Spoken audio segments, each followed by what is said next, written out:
સિનોર તાલુકા સેવા સદનમાં ઇન્ટરનેટના ધાંધિયાને લઈ અરજદારોને ધરમધક્કા. સિનોર તાલુકા સેવા સદન ખાતે સબ રજિસ્ટ્રારની કચેરી આવેલી છે, જ્યાં કચેરીમાં 4થી ચાલી રહી હોવાથી અધિકારી મંગળવાર અને શુક્રવારે આવતા હોય છે. ત્યારે કામ અર્થે આવતા અરજદારો મંગળવાર અને શુક્રવારે કામ અર્થે આવે ત્યારે ઇન્ટરનેટના ધાંધિયાને લઈ કેટલી વાર અરજદારોને ધરમધક્કા ખાવાનો વારો આવે છે, જેને લઈ અરજદારોમાં નારાજગી જોવા મળી રહી છે. કચેરી ખાતે અઠવાડિયામાં ચાર્જ પરના અધિકારી ફક્ત 2 દિવસ આવતા હોવાથી અરજદારોની સંખ્યા વધુ થઈ પડે છે.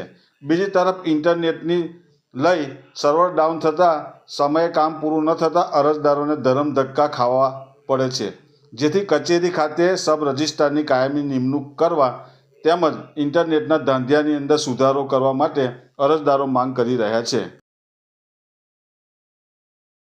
અહીં દસ્તાવેજ કરવા આવ્યા છે. નેટ સર્વર બંધ છે, ગઈકાલનું બંધ છે, આજે બંધ છે ને રિપેર કરવાવાળા BSNL કરતા નથી અને અમે હેરાન થઈ છે. સવારે 10 વાગ્યાથી સુરતથી આવ્યા છીએ અને અમે હેરાન થઈએ છીએ.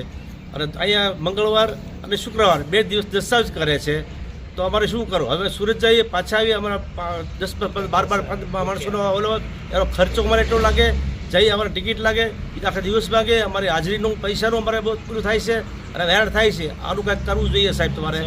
અમે સવારના ભૂખ્યા ખાવાના ખર્ચા લાગે છે, બહુ હેરાન પરેશાન થાય છે. આનું સાહેબ કંઈક નિવારણ લાવો અને કંઈક કરો. આજે આ દસ્તાવેજ નહીં થાય તો પછી ક્યારે કીધું? હવે આ દસ્તાવેજ અત્યારે અમે કરી છે, નહીં થાય તો ક્યારે કરવાનો દસ્તાવેજ? હવે એનું ફિક્સ નથી.